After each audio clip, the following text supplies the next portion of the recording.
¿Positivas? Sí, ya se ven, Sofía. Listo, súper, gracias. Bueno, entonces damos inicio a la actividad del día de hoy. La dinámica es pues un caso clínico sobre endometriosis. Como ya saben, nosotros les compartimos el caso hace unos días para que ustedes lo pudieran revisar y pudieran como familiarizarse un poco más con él, ¿listo?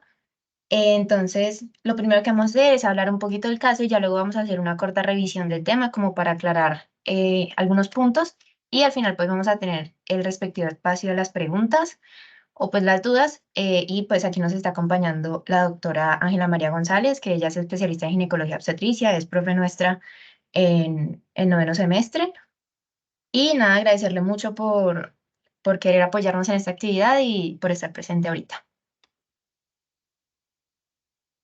Creo que nunca les había hablado de... Creo que nunca les había...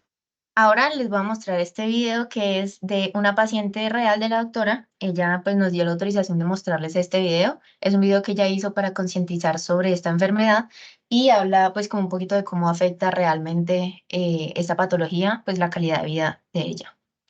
Me confirman si escuchan y todo. hablado de algo tan personal, tan sentido, como lo que les voy a compartir el día de hoy. Parte de mi feminidad o de reconocerme como mujer pasa por tener útero, ovarios y trompas y en general un aparato reproductor femenino que funciona, que ovula, que menstrua, pero también duele. Y a veces duele hasta tirarme en la cama y querer apagar el mundo hasta que los 1000 medicamentos hagan efecto y pueda dormir. Esta es una realidad que vivimos todas las mujeres, o al menos gran parte de nosotras, y en las que hemos normalizado el dolor.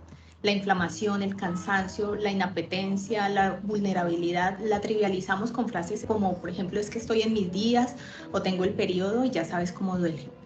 Lo cierto es que esa normalización del dolor, los síntomas asociados, nos han hecho invisibilizar y hasta esconder nuestra propia vulnerabilidad, pensando en que esta sociedad de mirada lógica masculina, que no entiende y lo que no entiende lo minimiza, lo estigmatiza y lo ignora, y es por eso que para evitar ser tachadas de víctimas, de débiles o de incapaces, nosotras mismas también lo normalizamos y aceptamos convivir con el dolor. Un cóctel de pastillas y a seguir con la vida. Leí hace unos días que la enfermedad que tengo, es la enfermedad del silencio, porque de ella no se habla y como no se habla, no se conoce. La endometriosis afecta a 33 millones de mujeres en el mundo. 2 de cada 10 mujeres tienen diagnóstico de endometriosis, es decir, que al menos conoces a 2 mujeres en tu entorno con endometriosis. ¿Te imaginas? Listo, pues el video es mucho más largo, nosotros nada más queríamos mostrarle como esta primera parte del video, igual va a estar publicado en nuestras redes sociales también, pero era para mostrarles como un testimonio original de una paciente que realmente lleva bastantes años con este diagnóstico. Entonces, listo, el caso clínico, como ya la pudieron revisar, se trata de esta paciente, 38 años, sin antecedentes de gravidas, con un cuadro clínico de aproximadamente 20 años, quien desde la menarca presenta el dolor pélvico tipo acólico asociado a náuseas, emesis y cefalea que imposibilita sus actividades diarias, además de ciclos menstruales irregulares, abundantes y en ocasiones el sangrado es café o marrón tipo sporín. Y es llevada a cirugía laparoscópica a los 18 años de edad por hallazgos ecográficos de quiste ovario izquierdo, donde evidencian presencia de focos de endometriosis y endometrioma del ovario izquierdo, que son los conocidos quistes de chocolate. Y posteriormente va a recibir tratamiento con anticonceptivos orales sin ninguna otra indicación médica. En el 2023 consulta por deseo reproductivo porque aproximadamente lleva 8 años buscando una gestación y dentro de los estudios realizados pues para este proceso se incluye una ecografía transvaginal con reporte de miomas submucosas y lesiones tumorales en el ovario derecho. Se realiza entonces una resonancia magnética y se encuentra pues el útero aumentado de tamaño con los miomas que se mencionaban a múltiples niveles pues del tejido. Se incluye también un quiste en Abbott y una masa quística multiseptada y multifolicular bilateral que corresponde a un teratoma dermoide quístico. Se hace los exámenes hormonales como la hormona antimülleriana que habla de baja reserva y perfil hormonal normal, lo cual pues ya está dando como un pronóstico más reservado en cuanto a la parte de fertilidad. Lo relevante del examen físico es que pues, se menciona el dolor a la palpación en hipogastrio, fosa ilíaca derecha y a la especuloscopia se observa un cuello de aspecto sano con un pólipo cervical y se realiza la resección del mismo. Posteriormente pues se hace la valoración de ginecología oncológica justamente pues por este deseo reproductivo y pues por la lesión que mencionamos previamente de características tumorales y pues se remite a medicina reproductiva para realizar una reserva ovárica. Fue llevada al método de fecundación in vitro, pero presenta falla de implantación debido a que evidencia hidrosalpingo izquierdo, una de las complicaciones que se pueden presentar gracias a esta patología. Entonces se realiza el mapeo para la endometriosis profunda, donde se evidencia un foco a nivel del tabique rectovaginal, por lo que nuevamente es intervenida y realizan un abordaje laparoscópico para cistectomía del ovario derecho, salpingectomía izquierda, y dentro de los hallazgos se evidencia endometriosis profunda a nivel peritoneal y de los ligamentos uterosacros. Un teratoma quístico hermoide maduro del ovario derecho, que era lo que mencionamos previamente, de 7 centímetros, y una trompa derecha con hallazgos de inflamación. Básicamente tenemos una paciente que sí lleva bastante tiempo con este diagnóstico o pues con la sintomatología, porque hay que recordar que el diagnóstico de esta patología es bastante demorado y nos habla principalmente de un proceso debilitante en el que ya la fertilidad de ella y su deseo reproductivo pues están viendo afectados por la misma.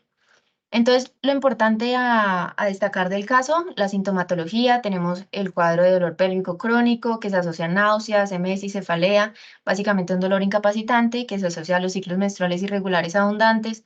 Se realizó el tratamiento con anticonceptivos orales, que muchas veces es el primer manejo que se da, y podemos observar también que se han hecho múltiples intervenciones quirúrgicas en donde hemos ido poco a poco pues retirando segmentos del aparato genital de esta paciente y pues debido a este compromiso pues de la endometriosis. Son los hallazgos imaginológicos. Es importante mencionar, a ella le realizan ecografías transvaginales y de resonancia magnética y mencionan algo que se conoce como mapeo, que básicamente es un estudio mucho más detallado, un mapeo para endometriosis o un mapeo de endometriosis. Es un estudio ecográfico mucho más detallado para identificar los distintos focos profundos que pueden haber de endometriosis en distintas regiones anatómicas. Eso es una herramienta que nosotros tenemos que tener presente que existe porque es muy importante realizar ese estudio, ya que la ecografía transvaginal o la ecografía pélvica pues no alcanza realmente a identificar todos estos focos que nos pueden ayudar pues a un diagnóstico más eficiente. Entonces, listo. ¿Hasta aquí alguna pregunta del caso o algo? Si no, continuamos con la revisión. Listo. Entonces, bueno, la paciente hablaba incluso ella misma de que se trata de una enfermedad del silencio. ¿Por qué una enfermedad de silencio? Es una enfermedad de la cual poco se habla, incluso pues personal de salud no está tan familiarizada con esta patología y ciertamente es una afección inflamatoria de carácter crónico, que básicamente es definida como el tejido similar al endometrio, pues el tejido endometrial que va a proliferar fuera del útero, que pues digamos que es su límite anatómico normal. Es una afección bastante común pero frecuentemente poco reconocida. Y como lo mencionaba ella, en distintos estudios y pues según las regiones, se habla de que se pueden afectar desde 1 de cada 9 mujeres o incluso hasta 2 de cada 10 en el caso de Colombia. E incluso la endometriosis es un diagnóstico común hasta en el 50% de las mujeres que experimentan y que consultan por infertilidad. Entonces ahí se establece una relación muy importante entre este proceso que justamente nuestra paciente está presentando, que es este deseo reproductivo, que no puede llevar a cabo justamente por la patología de base. Es importante mencionar que esta patología conlleva una carga física y una carga psicológica significativa. No se discute públicamente, justamente por lo que mencionaba pues nuestra paciente. Existen muchas críticas sociales relacionadas con el ciclo menstrual de las mujeres, con la incapacidad que puede conllevar y a veces se normaliza mucho la sintomatología de esta enfermedad como el dolor crónico incapacitante y toda la sintomatología asociada que realmente sí pueden conllevar a pues a una incapacidad de esa persona para realizar pues sus actividades diarias. Sin embargo, como no se habla lo suficiente, pues no es reconocida y las personas, pues las mujeres que sufren de ella no llegan a un reconocimiento temprano. Para concientizarnos un poquito más de la frecuencia de esta enfermedad, los números, digamos que yo sé que no se los van a llevar en la mente, pero es para que ustedes caigan en cuenta de lo frecuente que es. Digamos que la prevalencia exacta a nivel mundial pues es desconocida. Existen estimaciones que van desde el 2 hasta el 10% dentro de la población femenina mundial y, como les mencionaba previamente, hasta el 50% en las mujeres infértiles por la relación que hablábamos. Existe una asociación, la Asociación Mundial de Endometriosis, que pues ha publicado unas cifras que hablan de 176 millones de mujeres en el mundo que padecen de esta enfermedad y específicamente en Colombia hay aproximadamente 3,5 millones de mujeres actualmente con este diagnóstico. El problema principal con esta enfermedad, además de la sintomatología tan incapacitante y pues las complicaciones que puede presentar a largo plazo, es que el diagnóstico es tardío, el diagnóstico se retrasa mucho, el diagnóstico, al no ser una enfermedad tan conocida, lastimosamente sufre muchas dilaciones y pues sigue siendo uno de los mayores obstáculos para quienes lo padecen lograr el diagnóstico y por lo tanto lograr un manejo adecuado, temprano, que le permita pues mejorar esa calidad de vida. Incluso se habla de un retraso en el diagnóstico de 3 a 11 años en las últimas actualizaciones de la patología e incluso en Colombia el diagnóstico de endometriosis aumenta más en mujeres jóvenes, que justamente el diagnóstico va a aumentar en mujeres jóvenes y al mismo tiempo pues se va a retrasar justamente por esto. Listo, entonces es importante tener en cuenta dentro de la epidemiología pues la prevalencia según las edades, perdón. Estas son las tasas de incidencia de endometriosis a lo largo de los años por las categorías de edad. Podemos ver que dentro de las más altas tenemos lo del grupo etario de 36 a 40 años, de 41 a 45. Sin embargo, podemos observar que las tasas van disminuyendo significativamente al pasar de los años y principalmente los grupos que no disminuyen son el de 26 a 30 años, que corresponden a este color café de acá, que si pueden observar se mantiene bastante estable a lo largo de los años, desde 2006 hasta 2015, al igual que el grupo de 56 a 60 años, que corresponde al verde. Esto que tiene pues una incidencia por 10.000 casos pues por año muchísimo más alta que el grupo etario de 26 a 30. Bueno, y ahora que sabemos como un poquito más de qué enfermedad se trata, de la prevalencia a nivel mundial, de por qué es importante que conozcamos sobre ella, vamos a hablar de la fisiopatología. Realmente la causa definitiva de la endometriosis no se conoce, ¿sí? Todavía es desconocida. Sin embargo, se han hecho diversos estudios y, pues, lógicamente se han descrito distintas teorías. La teoría descrita desde hace mucho tiempo, principalmente descrita, la más desarrollada, ha sido la menstruación retrógrada. Básicamente se habla de, pues, como lo dice su nombre, la menstruación retrógrada a través de las trompas de falopio y estos fragmentos endometriales de reflujo van a invadir el mesotelio peritoneal. Básicamente, la menstruación tiene un flujo o un reflujo que va a invadir pues, los tejidos peritoneales de la cavidad abdominal.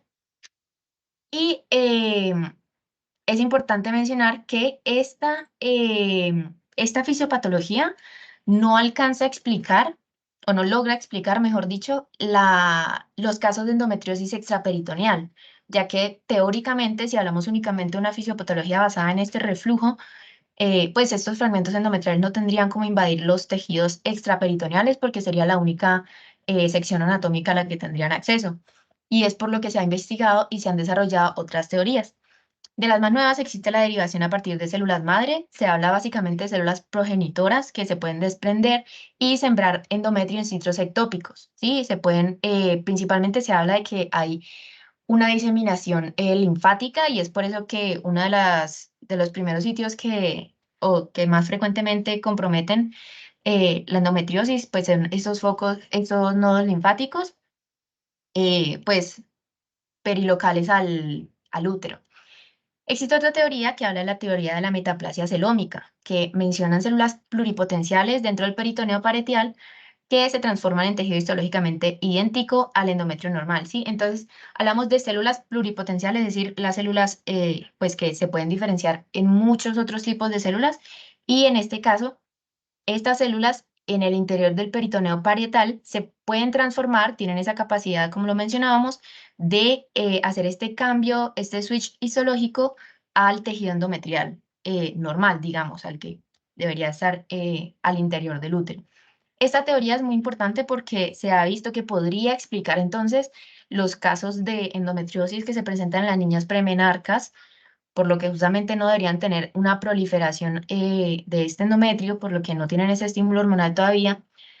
Los varones que hayan sido tratados con estrógenos, los casos de orquiectomías por cáncer de próstata y los pacientes con agenesia de Müller o pues en general estas malformaciones que se puede dar a nivel de los tractos genitales de los pacientes. Y ya la última teoría que se relaciona un poco con esta última parte es básicamente que los remanentes de Müller, que ya sabemos pues como ese proceso que sufren a medida del desarrollo, y van a sufrir pues una diferenciación distinta a la normal, es decir, una diferenciación anormal que va a conducir a este tejido de endometrio de forma ectópica, ¿sí? Ninguna de estas teorías ha sido completamente comprobada, son, así como lo menciona su nombre, son las teorías que pueden explicar distintas cosas de la fisiopatología para la endometriosis. Pero sí es importante tenerlas en cuenta porque, como pueden ver, cada una de las teorías puede explicar distintos casos que poco a poco pues van incluyendo todas las modalidades que se puede presentar de esta patología. Listo. Entonces, ustedes dirán, si es una patología en donde tenemos un tejido endometrial en sitios ectópicos que no debería proliferar, que se está asentando en sitios anatómicos, digamos que no le deberían corresponder, pero entonces, ¿cómo es que se genera este dolor? ¿Cómo es que se genera toda esta sintomatología que es justamente lo que tratamos de sensibilizar y mencionar realmente, que es bastante incapacitante? Lo primero es que pues vamos a tener de forma fisiológica mediadores inflamatorios que se liberan por las lesiones endometriósicas, digamos que al igual que el endometrio durante el ciclo menstrual y durante el periodo de menstruación, va a proliferar y va a entonces producir estos mediadores inflamatorios, solo que en este caso, al tener este tejido en otros lugares, pues también se va a producir por esas lesiones endometriósicas. Dentro de estos mediadores vamos a tener moléculas de adhesión, citoquinas proinflamatorias, factores de crecimiento, y estos van a producir una sensibilización a nivel de los nervios, que además, pues por estar este tejido de forma ectópica, pueden conducir a adherencias que van a distorsionar lógicamente la anatomía y va a generar una sensibilización periférica en las vísceras pélvicas, ¿sí? Esta alteración anatómica va a generar entonces que, pues, tanto la alteración anatómica en conjunto con esta inflamación crónica pélvica, se genera una sensibilización periférica de todas estas vísceras. Entonces vamos a tener además una sensibilización somática de los músculos del suelo pélvico, lo que principalmente va a traducirse en dolores punzantes y pues en una disfunción de este mismo, y va a contribuir esta sensibilización somática al dolor pélvico no cíclico, es decir, no únicamente los dolores relacionados con la menstruación, los dolores relacionados con ciertas etapas del ciclo menstrual, sino los dolores constantes, crónicos, no cíclicos, y a la dispareunia, que sabemos que pues, es un factor que puede alterar gravemente la calidad de vida de una paciente. Y finalmente, todo esto, considerando que es una patología de años, crónica, que el diagnóstico posiblemente ha sido muy retrasado en las pacientes, vamos a tener una sensibilización a nivel del sistema nervioso central, por lo que este dolor crónico se va a asociar con la angustia psicológica y la fatiga que van a presentar estas pacientes. Entonces, esto va a ser muy importante para un punto que vamos a tratar más adelante en el manejo. Pero es importante mencionar, se trata de una patología crónica inflamatoria. Existen dolores pélvicos no cíclicos y pues hay una sensibilización a nivel somático y una sensibilización a nivel del sistema nervioso central que va a afectar pues toda la parte mental de esta paciente. Entonces, listo. Ya sabemos un poquito más de las como bases fisiopatológicas, la frecuencia, la prevalencia, todo esto. Ahora nos vamos más a la parte clínica. ¿Cuándo nosotros debemos sospechar de endometriosis? Digamos que en este caso, uno como médico general tiene que tener en su mente la claridad sobre esta patología, su frecuencia y poder estar en la capacidad de identificarla y remitirlo cuando sea necesario para darle un manejo adecuado y pues no comprometer más el bienestar de este paciente. Entonces, este es un cuadrito muy directo, muy conciso, habla de los signos y los síntomas. Entonces, debemos considerar que una mujer puede tener endometriosis, o sea, debemos sospechar ese diagnóstico cuando presenta uno de estos o más síntomas. ¿Listo? La dismenorrea. Sabemos que existe dismenorrea secundaria, dismenorrea primaria y dismenorrea secundaria y debemos hacer la diferenciación de esa para relacionarlo pues con estos focos. Los dolores durante las relaciones sexuales, la dispareunia. es muy importante indagar sobre esas cosas en la consulta, saber si es por eso que están consultando y orientarlo de la forma adecuada en la consulta. Pueden tener también síntomas irritativos urinarios, de defecación como la disquexia. Se puede tener sangrados rectales dolorosos. Debemos recordar que esta es una enfermedad que puede tener focos pues de endometriosis en distintas partes a nivel peritoneal, entonces puede afectar pues cualquier órgano que esté incluido en ese. Se pueden haber hematuria como parte de los síntomas urinarios, pueden haber dolores en hombros, un neumotórax catamenial, que es, pues, es una manifestación poco común, realmente es algo raro, que es básicamente un neumotórax que se desarrolla secundario o pues asociado, mejor dicho, al ciclo menstrual y es justamente por esta presencia de focos endometriósicos en los pulmones o en la cavidad torácica. Y pues también se puede sospechar con síntomas como tos cíclica, hemotisis, dolor en el pecho, fatiga. Lógicamente, como lo mencionamos ahora, ya que hay una alta prevalencia de endometriosis en los pacientes con infertilidad, pues lógicamente si tenemos una paciente que está consultada por infertilidad, es importante descartar este diagnóstico porque el 50% de las pacientes que nos vayan a consultar por eso, pues van a tener este diagnóstico. Es importante, aquí se menciona, sería interesante comentar a las pacientes que ellas pueden llevar un diario de síntomas o puedes utilizar una aplicación, ya en este momento existen muchas herramientas para hacerlo, para poder documentar entonces adecuadamente, digamos, todos estos síntomas que viene presentando desde hace mucho tiempo y poder estructurar entonces la parte de la historia clínica de forma que se pueda confirmar o pues orientar de mejor forma el diagnóstico. Entonces, listo, si nosotros ya sospechamos del diagnóstico, ya sospechamos de que la paciente, listo, viene con el dolor pélvico crónico, la dispareunia, síntomas urinarios irritativos, podemos enfocar a la paciente. Entonces, ¿qué tenemos que hacer? Lo primero es que a las pacientes se les debe realizar el examen físico genitourinario. ¿Listo? Se debe revisar si hay sangrado, si hay evidencia de algún foco endometriósico, pueden haber incluso en cervix. Es importante hacer este primer examen físico porque nos va a dar, digamos, como los primeros pasos para enfocar el diagnóstico. Adicionalmente, tenemos herramientas pues, de imaginología, como lo es la ultrasonografía o la resonancia magnética. Principalmente se utiliza las ecografías, son pues como el método más accesible que se tiene en distintos lugares pues de servicio de salud. Y como les mencionaba previamente, aquí es muy importante mencionar, existe un tipo de ecografía que se llama mapeo para endometriosis. Esta es una herramienta que nos va a permitir entonces identificar estos focos más profundos a nivel de la cavidad pélvica para nosotros determinar si, pues, si realmente existen em, estos hallazgos o no, y básicamente nos va a permitir pues reconocer de forma mucho más profunda a comparación pues de una ecografía pélvica transvaginal, digamos que estándar. Entonces es importante que nosotros sepamos que existe eso y que podemos pues ofrecerlo como una herramienta diagnóstica, o no una herramienta diagnóstica porque ese no es el único diagnóstico, como una herramienta para orientar el diagnóstico más bien y pues poder realizarla a los pacientes. Es importante tener siempre presente, existen diagnósticos diferenciales, hay una alta relación, ahorita vamos a mencionar eso, una gran relación con el síndrome de intestino irritable, entonces es importante tener muy presente esta clínica y qué hallazgos nos pueden orientar más hacia una endometriosis para realmente pues hacerle el manejo de la mejor forma.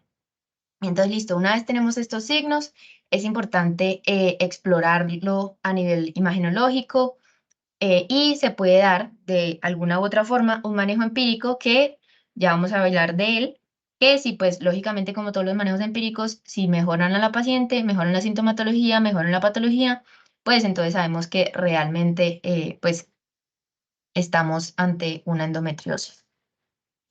Luego de que se haga el diagnóstico, hay que explorar la endometriosis peritoneal, explorar la extensión de esta endometriosis, ya que se puede tratar de una endometriosis profunda, o también hay que descartar la presencia de endometriomas e incluso descartar la asociación con adenomiosis, que es bastante frecuente que se dé la presentación de ambas. Sin embargo, si en este caso no se han encontrado hallazgos imagenológicos, la sintomatología sigue, es muy consistente pues con todo lo que se ha mencionado. Existen procedimientos quirúrgicos como la laparoscopia diagnóstica, que básicamente pues se entra a esa cavidad, se observa y se buscan pues estos focos que probablemente no hayan sido visibles en los exámenes radiológicos, pero que en ese caso pues ya los vamos a encontrar. Y además es necesario realizar la histología, pues la patología de estos tejidos para confirmar realmente este diagnóstico y saber pues que se trata entonces de este tejido endometrial pues en focos ectópicos. Ahora, se han descrito recientemente como un nuevo marcador, digamos, se habla de biomarcadores. Realmente para endometriosis no tenemos estos marcadores, estos exámenes, pues estos pasos que nos pueden confirmar mucho más fácil el diagnóstico. Sin embargo, se están desarrollando unos biomarcadores, principalmente se hablan de los microARN, que se han visto involucrados en la expresión genética de los procesos que son necesarios para la patogénesis que mencionábamos de la endometriosis. Y pues eso ha demostrado cierto potencial que ya se está desarrollando en este momento, pero pues todavía no ha sido validado ni publicado realmente. Listo, entonces existen 1001 sistemas de clasificación de la endometriosis. Existe, pues este específicamente es el sistema de estadificación de la Sociedad Americana de Medicina Reproductiva, que digamos que es el sistema revisado, por eso son estas siglas, así lo van a encontrar en la literatura. Y básicamente aquí nos habla de la descripción de las lesiones y las describe como mínimas, leves, moderadas o severas, ¿listo? Según estas características.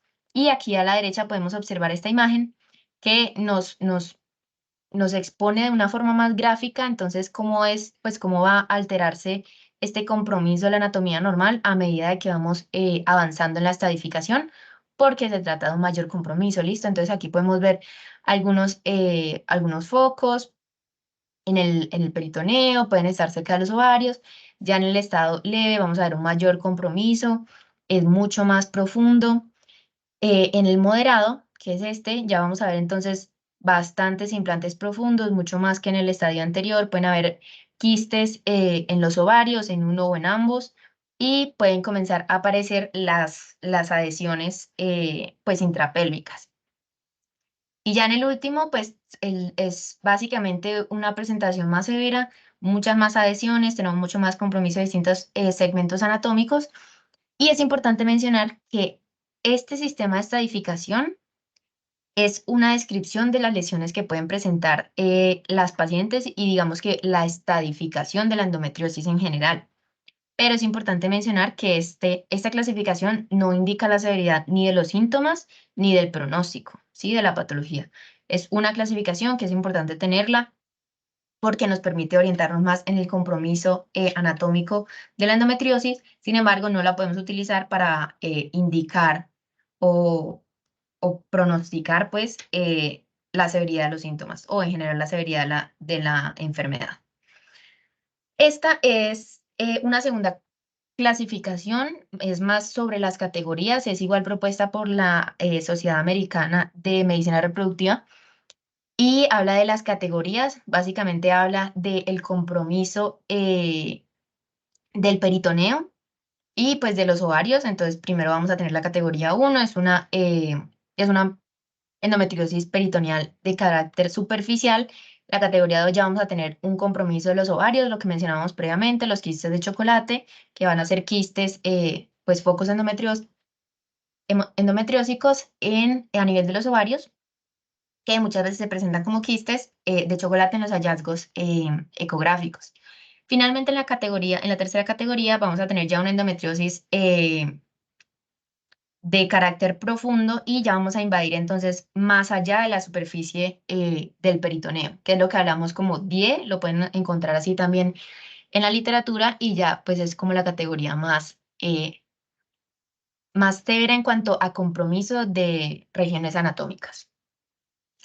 Esta es otra clasificación, como les mencionaba, hay varias. Esta es una clasificación que se ha desarrollado orientada a la fertilidad de las pacientes, ¿listo? Entonces, si nosotros tenemos una paciente, pues desde ginecología, que tiene un previo diagnóstico de endometriosis, tiene un deseo, o bueno, le estamos realizando el diagnóstico de endometriosis. Es importante realizarle este índice, esta clasificación, para nosotros poder definir entonces cuál es el porcentaje estimado o cuál es la probabilidad estimada de que esta paciente pueda quedar en embarazo. ¿Listo? Lógicamente hay tratamientos de fecundación in vitro, tratamientos de fertilidad que pueden aumentar estas probabilidades, pero inicialmente es importante realizarle esta clasificación, este índice, para tenerlo en cuenta en el progreso de la enfermedad y pues entonces para validar o pues para discutir con esta paciente sobre su deseo reproductivo y darle pues las respectivas opciones que podamos ofrecerle.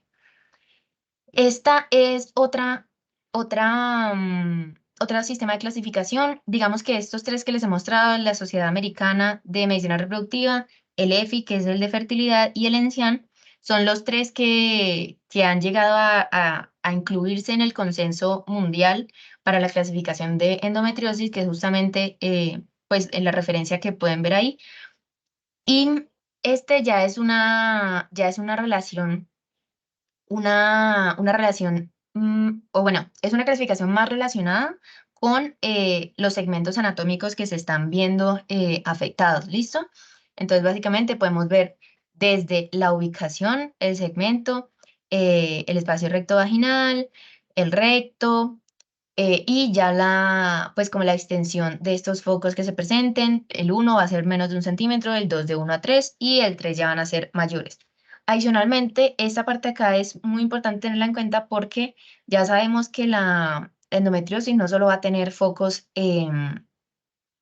a nivel uterino o en estas regiones cercanas a este órgano, sino que también podemos tener compromiso en distintas partes, perdón, como los pulmones, diafragma, regiones inguinales, y también se asocia mucho las presentaciones de endometriosis con la adenomiosis, que pues es este tejido endometrial, perdón, en el músculo pues, del útero, que se ha considerado en distintas publicaciones se ha llegado a considerar como una variación de la endometriosis, sin embargo, no se ha llegado a ese consenso, pero lo pueden encontrar en algunos artículos que lo describen de esa forma, porque finalmente son focos endometriales de igual forma en un tejido que no, pues en donde no debería estar, en donde está proliferando de forma anormal este tejido endometrial.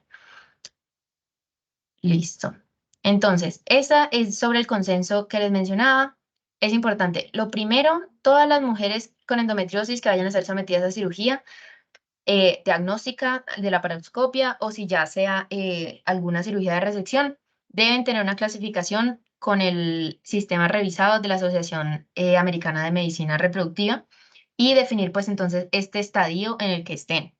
Las mujeres con la endometriosis profunda, como lo mencionábamos previamente, deben tener una clasificación con ENSIAN porque nos va a dar una ubicación anatómica mucho más específica, ¿sí? Y además de la extensión de los focos. Y finalmente, las mujeres, para quienes estén preocupadas, estén interesadas en una futura gestación, en las que les interese la fertilidad realmente a largo plazo o a corto plazo, deben tener entonces una puntuación del esquema EFI y documentarlo adecuadamente en el expediente médico quirúrgico para tenerlo en cuenta posteriormente y para el manejo pues, de esta paciente. Aquí podemos observar, esta imagen más que todo se las colocaba para que observaran estos focos endometriales cómo pueden estar de dispersos en distintas partes de la cavidad abdominal, la cavidad pélvica realmente. Y pues como pueden observar, tenemos alteración de la vejiga, un quiste o un endometrioma, que es lo que, pues un quiste ovárico de carácter endometrial. Puede haber compromiso del recto, compromiso del tabique recto vaginal, del saco de Douglas, pueden haber adherencias a nivel de las trompas, de las tubas uterinas, y sabemos que uno de estos, de las principales alteraciones en la fertilidad o los mecanismos que están detrás de la fertilidad son estas alteraciones en la anatomía del sistema genital de las pacientes. ¿Listo? Aquí podemos observar básicamente cómo se va a dar, cómo está esta histología del endometrio eutópico, que vendría siendo el endometrio normal, y pues en el caso de la endometriosis, que vamos a tener pues este componente glandular del epitelio y pues el estroma también. ¿Sí? Podemos ver aquí arriba, es pues una histología mucho más organizada, y en este caso pues ya tenemos esta alteración histológica de los tejidos, y aquí podemos observar cómo esta célula endometrial está pues eh, saliendo de la circulación para realizar pues como para comprometer pues el tejido en el que se va a asentar como un foco ectópico. Básicamente es como esa diferenciación de las células progenitoras que mencionamos anteriormente como una de las teorías que hablábamos, que esas células progenitoras o pluripotenciales van a migrar y pueden pues establecerse en distintos sitios anatómicos, diferenciarse hacia este tejido epitelial del endometrio. ¿Listo? Lo que me puede conllevar entonces a la definición de DIE, que es lo que hablábamos de la endometriosis pues de carácter profundo. Listo. Entonces el tratamiento. Algo muy importante que, digamos, yo creo que es de las principales objetivos de esta charla es poder concientizar sobre el manejo que se le debe dar a estas pacientes, ¿sí? Es una patología sumamente incapacitante, es una patología que requiere un manejo integral y que no solo se limita a lo farmacológico, ¿sí? En este caso, esta primera diapositiva, si hablamos de lo farmacológico, las guías actuales sugieren realizar un periodo primero analgésico con AINES o acetaminofén. Algunas en la literatura a veces mencionan neuromoduladores, realmente eso no tiene evidencia hasta el momento. Y pues el manejo farmacológico, pues como más conocido, vendrían siendo los hormonales, pues ya que sabemos que la endometriosis va a ser una condición dependiente de esteroides. Y el tratamiento hormonal, pues el objetivo sería atrofiar pues estas lesiones endometriósicas que son hormonalmente activas mediante la supresión de la función ovárica. Es por eso que se utilizan anticonceptivos orales, progestágenos, y a veces se utilizan en combinación pues con los estrógenos. Este es básicamente un resumen de las terapias hormonales. Se pueden utilizar los anticonceptivos orales combinados, se pueden utilizar los progestágenos, y existe otra línea que son los agonistas de liberación de gonadotropina, pero digamos que inicialmente se realiza un manejo con los anticonceptivos o con progestágenos durante 6 meses, y se puede evaluar dependiendo de la respuesta que se tenga. Pues en el caso de que no funcionen, si no, pues se deja el manejo establecido con estos, la utilización pues de estos agonistas que mencionábamos. Sin embargo, el tratamiento con con este fármaco no es tan recomendado y no es recomendado como primera línea. Ahora, de las cosas más importantes en el manejo de esas pacientes es la parte no farmacológica. Lo primero es poder explicarle a estas mujeres que tienen una gran afectación de su calidad de vida, explicarles qué es lo que les está pasando, explicarles que ellos entiendan, obviamente con el lenguaje de los pacientes, un lenguaje coloquial, que ellas realmente sí nos entiendan, pero que les permita a ellas poder entender y sentirse empoderadas sobre su atención médica, ¿sí? Esto hace una enfermedad tan incapacitante que muchas veces, a pesar de los manejos que ya están descritos en las guías, a veces no tienen los resultados o la mejora que nos gustaría. Esas pacientes sienten mucha impotencia, pierden mucha autoestima, tienen problemas de salud mental justamente por la condición y por cómo afecta su vida, por lo incapacitante que es.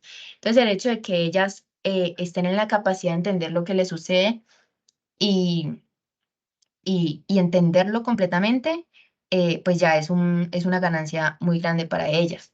Existen además muchas estrategias de manejo no médico, acupuntura, algunas hierbas, la fisioterapia que mencionábamos, ejercicio y estrategias nutricionales, em, que realmente algunas de estas que acabo de mencionar no tienen evidencia, digamos, en cuanto a lo que nosotros consideramos como válido. Sin embargo, hay pacientes en las que esto tiene muy buenos resultados y mientras que no sean, digamos que intervenciones que le generen algún daño a la paciente, pues realmente no podemos contraindicarlos. Además, en el caso de que pues sea un beneficio a la paciente, realmente se puede discutir con la paciente y que ella pues nos comente estas intervenciones que le han funcionado.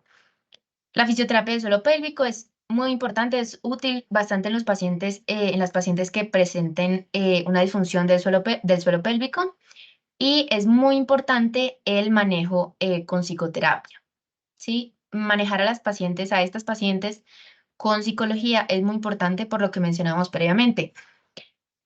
Los efectos psicológicos de vivir con el dolor crónico o con la infertilidad que conlleva ansiedad y depresión y que además sabemos que ya existe evidencia de una sensibilización a nivel del sistema nervioso central, requiere de un manejo por psicoterapia, principalmente terapia cognitivo-conductual. Se ha visto y hay mucha evidencia que ayuda mucho con este dolor, con la calidad de vida de las pacientes y también las técnicas de mindfulness, todo esto de conciencia sobre su propio cuerpo, conciencia sobre su dolor, sobre su patología. Realmente hay bastante evidencia que lo apoya y que ha visto que sí tiene buenos resultados y que por lo tanto es algo que nosotros debemos conocer y debemos comentarle a las pacientes porque puede pues definir una mejora en esa calidad de vida que es muy importante. Dentro del manejo no médico, que relativamente tiene una parte médica, pues porque finalmente estamos hablando de la alimentación o de las dietas, pero es importante mencionar que este manejo de la alimentación siempre se debe hacer acompañado de la mano de nutrición, un nutricionista, un especialista en esta parte, ¿sí? Hay recientemente, como hablábamos de la relación que tiene la endometriosis con el sistema de intestino irritable, se han hecho muchos estudios sobre estas intervenciones alimenticias en la patología de IBS. Y por lo tanto, entonces, pues se preguntaron, ¿será que si tenemos una patología que tiene una sintomatología bastante similar, que se relaciona pues con toda esta parte de la salud gastrointestinal, qué tanto tendrá o pues qué tanto efecto tendrá estas mismas intervenciones en la endometriosis, que es muy similar? Entonces hicieron varios estudios, ese estudio es muy interesante y hablan, principalmente se compara dos dietas, la dieta de la endometriosis, que en la izquierda pueden ver, básicamente son esos nutrientes, esos grupos más bien alimenticios que se presentan ahí, se deben evitar. Y también se comparó la dieta de bajos FODMAPs, que básicamente es una dieta de eliminación de 3 pasos. Los alimentos ricos en FODMAP son básicamente alimentos que van a generar eh, bastantes gases a nivel gastrointestinal y la idea es disminuir entonces esa reacción inflamatoria eliminando estos alimentos y luego posteriormente reintroducirlos para observar cuáles son los alimentos problemáticos, cuáles no, y una vez que se identifiquen entonces estos alimentos que causan o que empeoran los síntomas, se pueden evitar y se limitan mientras pues se disfruta de todos los demás alimentos que incluso pueden ser altos en FODMAPs, pero que ya sabemos que no están generando la sintomatología de la paciente. Estas intervenciones alimenticias son muy importantes porque estamos hablando de una patología crónica y una patología inflamatoria. Sí, tenemos un estado proinflamatorio a nivel orgánico que es importante manejar y que ya se ha visto en distintos casos de patologías y está documentado ampliamente pues, en la literatura que estas patologías inflamatorias de carácter crónico tienen excelentes resultados con un manejo alimenticio. Entonces, se observa que con estas dos, bueno, estas son los distintos alimentos, ya lo pueden revisar en el caso de que estén interesados. Y básicamente lo que nos habla ese estudio es que en ese estudio nos hablan, o sea, enfocaron los resultados a las pacientes que siguen o que realizan esta intervención dietética indiferentemente de que sea la dieta de la endometriosis o la dieta de baja en FODMAPs. ¿Listo? Entonces, ¿qué encontraron? Encontraron que las pacientes, luego de seguir esta intervención dietética durante 6 meses, presentaron menos dispareunia profunda no cíclica, menos disuria cíclica, menos hinchazón y menos cansancio y fatiga. ¿Listo? Y además existe un cuestionario que es muy importante, es un cuestionario que se desarrolló justamente para evaluar la calidad de vida relacionada con la salud en el contexto de los pacientes con endometriosis a través de entrevistas en profundidad, pues para abordar específicamente el impacto de esta patología en los aspectos físicos, psicológicos y sociales de su vida. Este es el EHP30, es un cuestionario con 30 preguntas, se realiza la entrevista y se define pues entonces un resultado, ¿listo? Este resultado, o pues este cuestionario se utilizó para medir entonces, o se utilizó como instrumento para la medición de esta sintomatología y del efecto de esta disminución de la sintomatología en la calidad de vida de nuestras pacientes. Entonces, se informaron, sí, se encontró que en efecto tuvimos como resultado, o pues tuvieron como resultados mejores puntuaciones en este cuestionario en los dominios de calidad de vida de dolor, impotencia, bienestar emocional, autoimagen, autoestima, vida laboral y relaciones sexuales después de 6 meses. Entonces, con eso ya sabemos, además de que, listo, la dispareunia, la disuria cíclica, la hinchazón y la fatiga disminuyeron, también tenemos una calidad de vida que pues está mejorando por medio de estas intervenciones que estamos realizando. Les vuelvo a mencionar, siempre que se haga una intervención de dietas, es importante hacerlo acompañado de un nutricionista, referir a nuestros pacientes a un nutricionista, ya que muchas veces estas dietas incluyen la eliminación de diversos alimentos que pueden pues conllevar a una falta de algunos nutrientes, lo cual no es lo que deseamos. Entonces, ¿qué es algo muy importante? Nuestra paciente, de nuestro caso, la que vimos inicialmente, ella en este momento, pues tiene un deseo de reproducción, tiene el deseo de quedar embarazada. Sin embargo, pues está en manejo con medicina reproductiva, le han mencionado muchas cosas, ha tenido intervenciones quirúrgicas como la salpingectomía derecha, no, izquierda y la forectomía derecha. Entonces, digamos que ya tenemos em, un sistema genital, em, un sistema genital afectado anatómicamente, digamos que desde cierta forma se podría considerar incluso como mutilado, realmente se han disecado muchas partes de ese sistema y entonces la pregunta que muchas pacientes realmente se hacen una vez quedan diagnosticadas con endometriosis es si pueden quedar embarazadas. Es importante mencionar dentro de los números es que entre el 30 y el 50% de las mujeres con endometriosis van a presentar infertilidad. Y se estima que ya como lo mencionábamos, aproximadamente el 50% de las mujeres que presentan infertilidad, pues van a tener endometriosis. Digamos que esas cifras nos alarman, esas cifras pues nos recuerdan que hay una relación muy grande entre estas alteraciones fisiopatológicas que producen la endometriosis con la infertilidad y principalmente las que se describen en el momento, pues como estos mecanismos que contribuyen, estos mecanismos de la endometriosis que contribuyen a la infertilidad. Se habla primero de esta distorsión de la anatomía pélvica por las adhesiones que se pueden generar, como veíamos en las imágenes previamente. Estas distorsiones anatómicas pues van a alterar la liberación o la captación de los ovocitos que se logren producir, porque también hay una, pues que se logren producir y liberar, ya que también hay una alteración a nivel ovárica. Alteran también la motilidad de los espermatozoides, ya que pues toda esta anatomía va a estar afectada. Pueden generar contracciones miometriales que no están contribuyendo pues al transporte de los espermatozoides y también pues va a poder afectar finalmente tanto la fertilización por todo esto que mencionábamos previamente, como incluso el transporte de un embrión o pues de un ovocito ya fecundado. Es importante también mencionar, yo sé que lo he repetido muchas veces, la inflamación pélvica crónica. Tenemos citoquinas, factores de crecimiento, prostaglandinas y especies reactivas de oxígeno que se van a encontrar elevadas y que se han encontrado en los estudios elevadas en niveles en el peritoneo, en el líquido peritoneal de las pacientes. Entonces tenemos ahí una reacción inflamatoria crónica que pues no nos va a contribuir realmente a este proceso de gestación. Y finalmente en las pacientes que presentan endometriomas, se van a presentar un fenómeno que es la fibrosis cortical ovárica, que básicamente se puede dar por la presencia de estos factores proinflamatorios, específicamente las especies reactivas de oxígeno, que van a generar entonces estos cambios tisulares a nivel ovárico y por lo tanto pues se va a generar la pérdida folicular y las lesiones vasculares intraováricas que no van a permitir que se desarrollen ni que se maduren los ovocitos de la forma adecuada y por lo tanto pues no vamos a disponer de esta ovulación.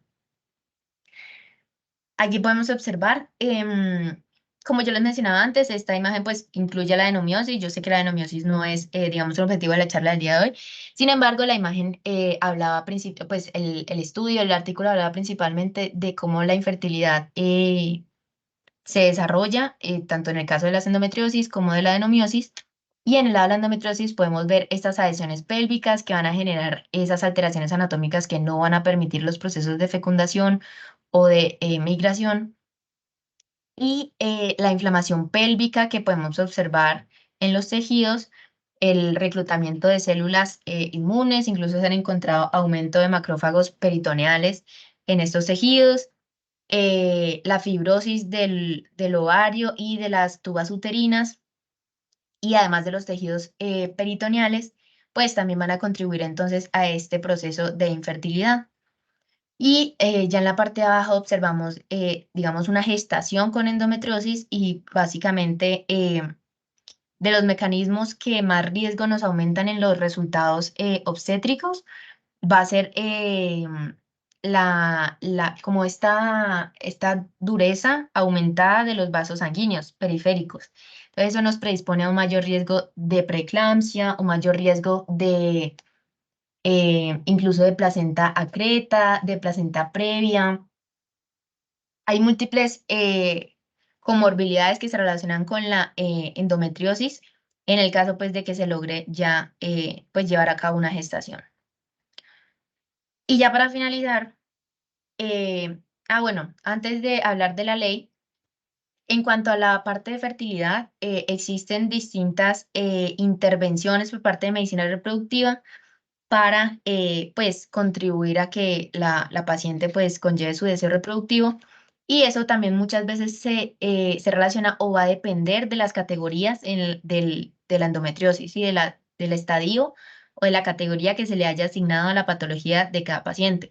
Entonces realmente lo relacionado con la fertilidad es algo en donde se tiene que individualizar muchísimo el caso de cada paciente, revisar el compromiso, la extensión, qué tan profunda es la endometriosis, si se tienen algún otro tipo de patologías que puedan contribuir a la infertilidad.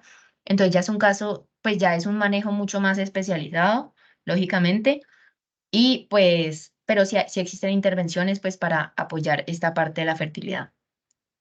Por último, quería mencionarles que es algo que la verdad yo hasta hace poco tiempo no conocía, que es que aquí en Colombia se publicó o pues se realizó y se validó una ley, que es la ley 2338 del 2023, que es la ley de la endometriosis. Básicamente esta ley se legisló porque esta es una patología que el sistema de salud se ha dado cuenta que es extremadamente incapacitante. Son pacientes que a veces necesitan, valga la redundancia, incapacidades muy extensas, que no pueden llevar a cabo sus actividades laborales, que no pueden realmente pues disfrutar de la vida, no pueden asistir a sus actividades diarias. Entonces son pacientes que requieren mucho apoyo del sistema de salud y por lo tanto es muy importante para la salud pública establecer las políticas que nos permitan primero prevenirlo, porque recuerden que ahora la medicina idealmente es una medicina de prevención. En segunda instancia, realizar un diagnóstico temprano, porque sabemos que en esas pacientes, como ya les mencionaba, hay un retraso de hasta 13 años o 20 años en el diagnóstico. Entonces son pacientes que llevan mucho tiempo con estas patologías, que tienen muchas complicaciones, como lo vimos, no solo a nivel de fertilidad, y que finalmente cuando se diagnostican pues ya están muy avanzadas y realmente el manejo que se les puede dar es muy limitado. Entonces es importante, en esta ley se define la endometriosis, se define el abordaje integral que debe incluir la promoción, la prevención, el diagnóstico, el tratamiento de carácter integral y pues todos los seguimientos que estas pacientes requieren. También menciona y aclara que esta atención de las pacientes debe ser prioritaria y continua. Son servicios médicos que no pueden tener retrasos, no pueden tener dilaciones. Son servicios médicos a los que estas pacientes deben poder acceder de forma eficaz y temprana. Y el reconocimiento de la endometriosis, saber que es una enfermedad crónica, progresiva, debilitante, que incapacita a las mujeres. Y pues por eso se dio la política pública de abordaje integral. Y esa política pública habla básicamente, pues para estos casos crónicos, dan medidas de protección laboral, educativa y social. Entonces, primero, pues dan las garantías del abordaje integral que estas pacientes requieren. Se ha creado una base de datos para la atención oportuna de estas pacientes. Es decir, es importante llevar el registro de todas las pacientes que presentan esta enfermedad y realmente saber cómo se están manejando, qué se está haciendo para disminuir pues estos diagnósticos tardíos, qué se está haciendo para mejorar la calidad de vida de estas personas y asegurar la ruta diagnóstica temprana y la atención asequible. Los horarios flexibles para trabajo y educación de las personas diagnosticadas. Esto es muy importante. Hay mujeres, nosotros hemos tenido en consulta bastantes pacientes que han estado incapacitadas por 3, 4 meses porque realmente tienen sangrados y sintomatología que no para, sintomatología que las incapacita, que no pueden realizar actividades cotidianas como todos los demás por esta patología que tienen. Entonces, esta ley habla de eso, habla de que hay que ser flexibles con los horarios, hay que ser flexibles con la actividad laboral de estas pacientes. Se realizó un Día Nacional de la Endometriosis para concientizar y entonces ayudar a la prevención. Es muy importante estas campañas de educación y de sensibilización porque como lo veíamos en el video de nuestra paciente, ya nos comentaba, esta es una patología, la enfermedad del silencio, que muchas veces no se habla de ella, muchas veces no es una patología que uno tenga en la mente apenas llega una mujer con esa sintomatología. Y hay muchas veces que estos síntomas se normalizan, los dolores durante el ciclo menstrual, dolores tipo cólico, se normalizan mucho y pues se realiza como este juicio social o juicio moral hacia las mujeres que digamos que consultan por estos motivos y muchas veces no se les da el apoyo que requieren ni los estudios necesarios para saber si se trata de pues esta patología que ciertamente es pues bastante severa. Y pues ya a nivel pues administrativo se han dirigido algunos recursos y financiación para justamente solo para esta patología, el manejo de salud pública de esta patología y se debe hacer el informe anual y para eso las bases de datos que mencionábamos sobre los avances de esta implementación de la política pública. Porque listo, la ley ya se publicó, pero entonces hay que asegurarnos y nosotros como personal de salud es muy importante que la conozcamos y sepamos que hay que hacerla cumplir y que es una realidad. Es una realidad y es una herramienta de ayuda para nuestras pacientes. ¿Listo? Entonces ya para cerrar, unos mensajes para llevar a la casa. Es muy importante que recuerden, la endometriosis es una enfermedad muy frecuente, 2 de cada 10 mujeres. Si aquí estamos 10 mujeres, posiblemente 2 tengan un diagnóstico o tengan la patología, la enfermedad y no lo sepan. Em, es muy incapacitante, es una enfermedad minimizada, se ignora e incluso por el personal de salud. Estas pacientes debemos de escucharlas, debemos validar su sintomatología, debemos validar su estado emocional que es lo que ha conllevado toda esta alteración de la calidad de vida por la patología, deben ser apoyadas, debemos ofrecerles el manejo integral, ofrecerles la educación, asegurarnos de que las pacientes entiendan qué les pasa, qué opciones tienen, cuál es el manejo que les podemos dar y cuáles son los riesgos o las complicaciones que están asociadas a esa patología. Saber, la farmacología no es la única opción. Hay intervenciones con psicología, mindfulness, la actividad física y la nutrición tienen mucha evidencia. En la literatura han sido estudiadas ampliamente y se ha identificado que permiten una mejora en la sintomatología, en la calidad de vida de las pacientes y permiten que estas pacientes sientan que tienen algo de responsabilidad sobre su patología, se sienten empoderadas, sienten que ya saben cómo se pueden manejar y que realmente sí hay una oportunidad de mejora en toda su calidad de vida. Y es importante finalmente concientizar a la sociedad, no solo a las mujeres, no solo a nuestras amigas, no, es concientizar a toda la sociedad sobre esta patología, porque es que lo más de las peores cosas que tiene esta patología es el tiempo actual de diagnóstico, el tiempo que nos toma a nosotros como sistema de salud diagnosticarla y justamente las complicaciones que se dan por este retraso en la atención médica. Entonces, hablar sobre esta enfermedad es el primer paso para lograr su prevención. Y es por eso que quería mostrar esta charla. Consideramos que es un tema que no se habla de lo suficiente y que ciertamente uno su perfil de estudiante, de médico general, de especialista, hay mucho por hacer y realmente lo que nosotros hagamos como personal de salud puede afectar de una forma muy positiva a una forma muy negativa la calidad de vida de estas pacientes y que realmente va a ser un impacto sustancial en ellas. Entonces, ya para finalizar, los invitamos, existe una Asociación Colombiana de la Endometriosis, de hecho fue fundada por una paciente con endometriosis, es una institución bien bonita, se encarga de hacer concientizaciones, charlas, actividades, si lo quieren seguir en Instagram, ese es el usuario, el sitio web lo tienen disponible, uno se puede afiliar a ellos, entonces es una iniciativa muy interesante para concientizar y justamente lo mismo que queremos hacer aquí, que es lograr que la sociedad conozca esta patología, lograr que el mundo médico esté más consciente de lo que significa esta patología en las mujeres y en su vida al día a día. Y ya aquí tenemos las referencias y ya no sé si alguien tenga preguntas. Bueno, muchísimas gracias, Sofía. Creo que, pues bueno, antes de pasar a las preguntas, que aquí nos han hecho algunas, pues primero darte las gracias. Creo que hiciste un abordaje bastante completo.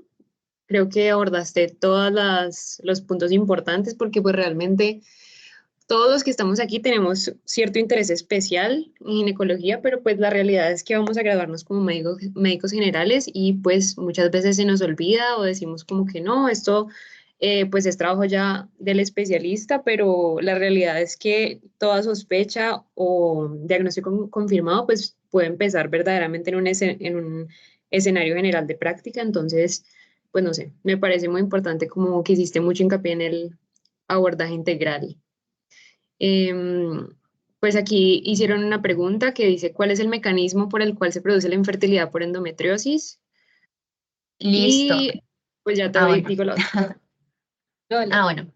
Listo. Entonces, como lo mencionábamos previamente, existen pues como que los principales tres puntos que se ven relacionados con pues con la fisiopatología de la endometriosis y que conllevan a la infertilidad son las alteraciones de la anatomía pélvica por las adhesiones pélvicas, porque pues esto va a alterar toda la fisiología de la fecundación, de la reproducción, la liberación de los ovocitos, la captación de los mismos, todo esto que ya mencionamos. La inflamación pélvica crónica, porque estamos hablando de un proceso proinflamatorio crónico de mucho tiempo. Entonces, esto lógicamente va a generar alteraciones a nivel de tejido, vamos a tener una prevalencia de estas especies reactivas de oxígeno en los tejidos, que como ya sabemos, pues es estrés oxidativo que pues va a llevar a una alteración de la morfología, de la anatomía, de la histología, de la fisiología incluso normal de estos tejidos. Entonces, pues no vamos a contar con los mismos, digamos, con los mismos materiales para lograr un embarazo, porque tenemos todas esas alteraciones a nivel no solo estructurales, por la distorsión pélvica, por la distorsión anatómica, perdón, por la alteración inflamatoria y ya a nivel incluso de estas pacientes que tengan compromisos con quistes ováricos, pues vamos a tener una alteración del tejido principalmente manifestada por una fibrosis que se genera por estas especies reactivas de oxígeno, que va a conllevar pues a una pérdida de estos folículos que se deberían madurar y por lo tanto se van a necrosar de forma temprana antes de poder llegar a la maduración y por lo tanto pues no se va a poder dar esta liberación de los mismos y pues lógicamente si no tenemos pues un folículo que se madure, que llegue a ovocito y que se libere, pues no vamos a poder tener pues una fecundación. Y además podemos tener una lesión vascular a nivel intraovárico que pues va a además generar una hipoxia en el tejido y pues aún más va a generar necrosis en el mismo. No sé si ya con eso les queda un poquito más claro. Listo, no sé, de pronto a la persona que hizo la pregunta, si le quedó clara la respuesta o... Y también algo pues interesante cuando estaba leyendo esto es que, como ya mencionábamos previamente, la endometriosis se asocia frecuentemente con la presentación de adenomiosis y en este caso también, pues en el caso de que se presenten ambas, va a haber pues una mayor prevalencia de infertilidad, por lo que además de que ya tenemos estas alteraciones que mencionamos, vamos a tener además un compromiso del endometrio a nivel pues intrauterino, que pues está teniendo estas afectaciones estructurales también, así como inflamatorias a nivel del útero, que vendría siendo como el lugar en donde se va a dar la implantación del embrión. Listo. Pues aquí hay otra pregunta. Dice, ¿en qué caso se indica la realización de ablación quirúrgica de los focos endometriales? Eso realmente es un manejo más especializado, sin embargo, existe incluso, se han realizado, pues, primero, depende mucho de la sintomatología, de los focos en donde estén ubicados, del compromiso que se pueda dar por estos mismos focos. Igual, ahorita la doctora Ángela, si nos ayuda y nos complementa ahí porque realmente es algo más especializado. Sin embargo, dentro de lo que leí, que va de la mano con lo de la infertilidad, se han hecho estudios que querían identificar si la ablación quirúrgica de estos focos podría resultar en un aumento, pues como de la probabilidad de quedar en embarazo o en una mejora de los resultados obstétricos. Realmente en la literatura que leí mencionaban que no se había encontrado pues una relación directa entre esta ablación quirúrgica y la mejora en la fertilidad de las pacientes ni de los resultados perinatales. Entonces, pues por esa parte, ya la doctora, si quiere, nos habla un poquito más de eso.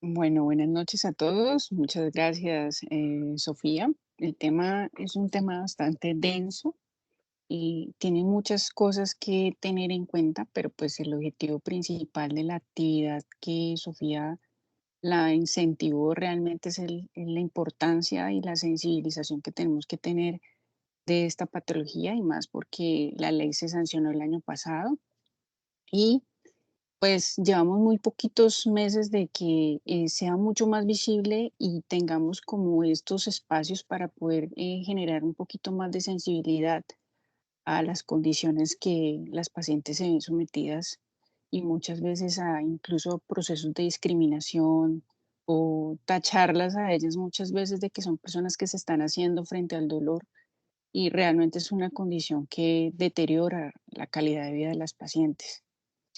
En cuanto a la pregunta que se hizo sobre la parte quirúrgica, cuando yo tomo la decisión de llevar a una paciente a cirugía, nosotros realmente cuando tomamos la decisión tiene que ser que la paciente no ha respondido a ciertos manejos iniciales y también va a depender también de su deseo reproductivo. Cuando nosotros llevamos a una paciente a cirugía, pues antes que nada debemos de tener claro pues la edad de la paciente y si realmente quiere o no tener bebés, porque la situación aquí es si los focos endometriósicos que están liberados en la cavidad que son muchas veces confinados netamente a la superficie a nivel de la serosa, a nivel de las trompas y propiamente a nivel del ovario. Si yo voy a sacar un tejido, como en el caso de esta paciente que tuvieron que retirar el ovario y que en alguna otra ocasión ya ha sido operada por lo mismo, ¿sí? Que fue cuando inicialmente fue diagnosticada, yo voy a quitar respuesta de esa reserva ovárica que va a haber ahí y ya el ovario no va a ser del mismo tamaño en su estructura anatómica como venía con ella, sino que va a quedar un remanente, ese tejido ovárico, y probablemente ahí es donde más se va a ver afectada su reserva ovárica. Entonces, ahí es donde va a llevar en cierta manera, con respecto a la pregunta que también se hizo previamente, a que esta paciente no tenga la posibilidad de un embarazo mucho más factible que cualquier otra mujer que tenga su ovario completo con toda su reserva adecuada, ¿sí?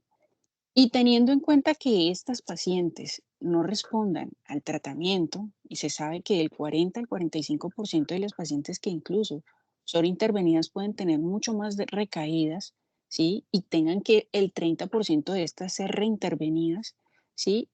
Se condiciona más que todo cuando la paciente no responde a ningún manejo. Yo le doy manejo de analgésico, yo le doy manejo a la paciente desde el punto de vista de anticonceptivos o de manejo con progestinas, con dispositivos intrauterinos. Y si definitivamente la paciente persiste muy sintomática, teniendo en cuenta que hemos hecho intervenciones desde el punto de vista nutricional, desde el punto de vista psicológico, tenemos que entrar a mirar cuál va a ser el tipo de intervención que vamos a hacer porque no sabemos con qué nos vamos a encontrar. Tristemente es una condición que da el excesivo proceso de adherencias que se dan a nivel intraabdominal, pues mm, prácticamente la paciente va a perder su anatomía e incluso puede llevar a complicaciones mucho más severas. Hoy en día se considera que se debe tratar de manejar de manera mucho más conservadora antes de ser intervenida la paciente.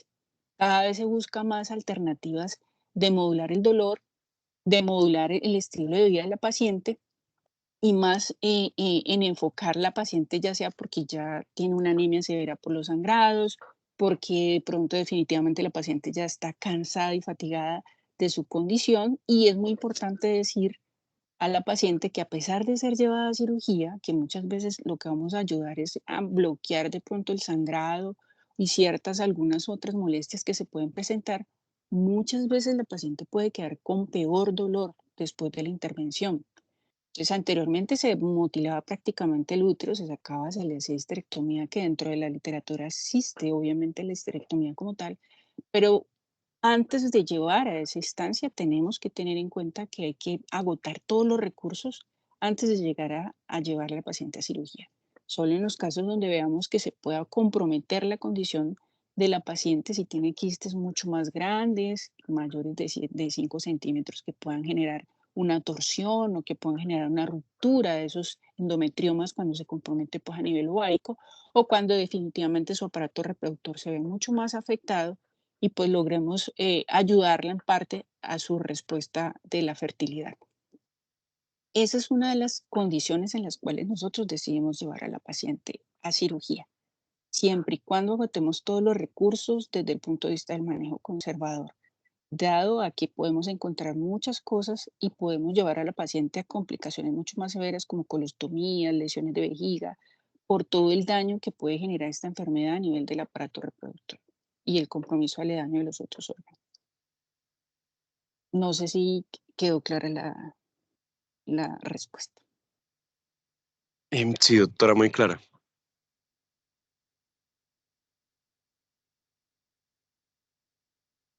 Listo, muchas gracias. Vamos a, creo que hay otras dos personas que tienen la mano arriba. Mm, Roy. Sí, buenas noches, doctor. ¿Cómo está? Doctor, yo le quería preguntar, pues, ¿qué terapia anticonceptiva era mucho más eficaz para poder lograr el control de la sintomatología de la paciente y poder reducir así también, pues, digamos que la progresión de la endometriosis? Si la terapia combinada o el uso de o el uso de la monoterapia con progestágenos.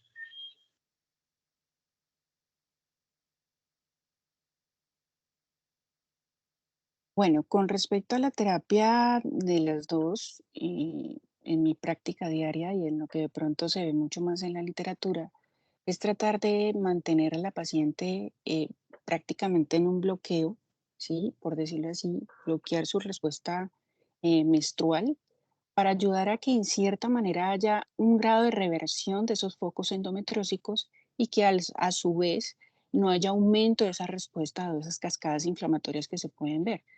tiene mucho más efectividad el uso de ciertos medicamentos, especialmente uno que tenemos hoy en día en Colombia, que es el Dianogés, y también tenemos los dispositivos intrauterinos de larga acción, especialmente el dispositivo intrauterino de levonorgestrel y también los implantes subdérmicos. Estos que son de una sola monoterapia realmente tienen mucho más efectividad por el efecto de bloqueo a nivel del eje y que va a llevar a que en cierta manera genere una atrofia a nivel del endometrio que ayude en cierta manera a que la paciente mengue ciertos mecanismos inflamatorios que mejoran un poco más la respuesta al dolor siempre y cuando pues tengamos en cuenta el manejo multidisciplinario desde el punto de vista nutricional, la alimentación, incluso la terapia, la psicoterapia, todo estos conjuntos de tratamientos nos pueden ayudar a potenciar mucho más el efecto de esta respuesta progestacional que podemos hacer en las pacientes. Yo recomiendo mucho más el uso de progestágenos más que los combinados. Los utilizan realmente, pero recordemos que esta es una enfermedad estrógeno dependiente, tiene parte de esa respuesta estrogénica. Si nosotros vamos al ciclo, tenemos una respuesta mucho más aumentada de estrógeno en la fase menstrual y pues si nosotros aumentamos más su respuesta con este tipo de tratamientos combinados, pues no vamos a lograr como tanta efectividad como de pronto lo podemos hacer cuando usamos solamente la progestina, que tiene ese efecto realmente a nivel endometrial.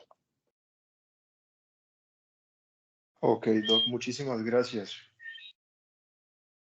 Listo. Y ya para terminar la última participación de María José, porque se nos va a cerrar la reunión en 10 minutos. Entonces, dale, María José. Hola, doctora, buenas noches. Pues para agradecerle también a la compañera porque la charla, la verdad, me pareció súper interesante, muy completa.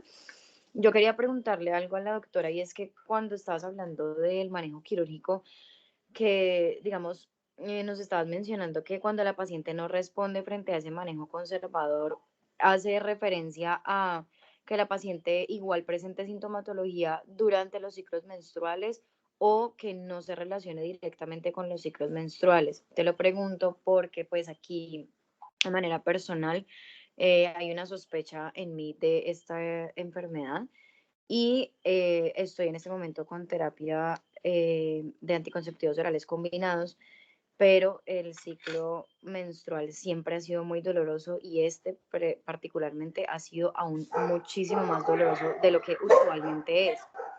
Entonces, yo quería preguntar si ese manejo quirúrgico se relaciona directamente con el ciclo, o sea, que digamos, ya a pesar de que yo le estoy dando una terapia farmacológica en este caso, que es la mía, y la paciente no está respondiendo durante el ciclo, o ya sí es algo que sea porque la paciente presente también sintomatología por fuera de los ciclos menstruales.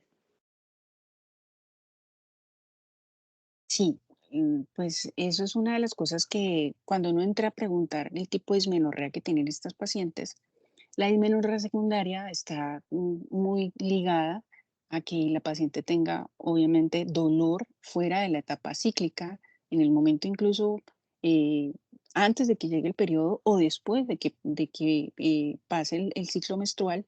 En cierta manera, todo este proceso de que a veces la paciente permanentemente está con dolor, con dolor, con dolor, ya te está diciendo a ti que hay algo que hay que entrar a evaluar directamente y a buscar focos de la complejidad de la enfermedad. Por ejemplo, cuando hablamos del estadiaje de las pacientes, tenemos una condición que es el estado 1, 2, que es un estado mucho más superficial, y cuando ya hablamos del estado 3 y 4, que es un estado mucho más profundo.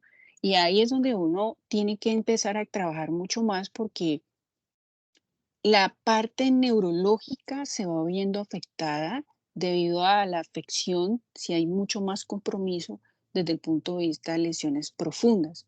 Y ahí es donde viene el daño que se puede producir a nivel neurológico porque puede haber transformación de la célula o de todo lo que tiene que ver con la sustancia gris y es cuando Sofía hablaba de la sensibilización central. Y es donde tenemos que empezar a mirar desde tu condición ¿qué es lo que está llevando a que tengas tanto dolor? Entonces, si la ecografía convencional no está sirviendo, entraríamos a evaluar con un mapeo endometrial para ver si hay focos mucho más profundos que son los que te estén generando mucho más dolor fuera incluso de esa etapa cíclica. Entonces, y ahí determinar si esos focos pueden entrarse a intervenir, porque sí se ha demostrado que si yo retiro estos tejidos, pues obviamente puedo disminuir parte de esa respuesta y parte de ese daño que se está generando. Sin embargo, uno tiene que ser muy cauto por lo que te digo. Muchas veces las pacientes cuando yo las intervengo puede que mejore como puede que empeore y va amarrado también a su condición de sensibilización periférica y central que se está dando en la paciente. Entonces, dado ya tu condición de que sea muy persistente, no respondes al manejo médico conservador, hay que entrar a detallar un poco más dónde están esas lesiones y si esas lesiones están en sitios donde amerite un abordaje quirúrgico. Listo, Doc, muchísimas gracias.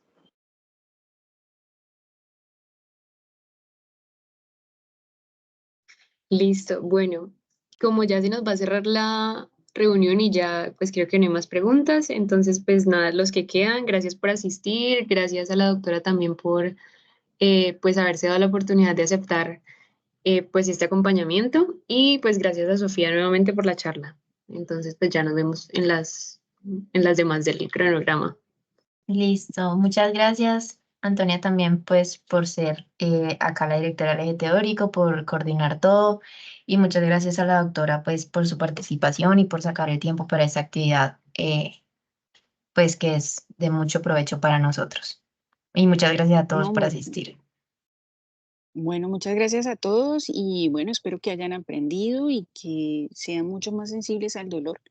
Nosotros a veces, incluso desde el punto de vista, y se lo decía yo a Sofía, discriminamos y hacemos mucho más poco sensibilidad hacia la mujer en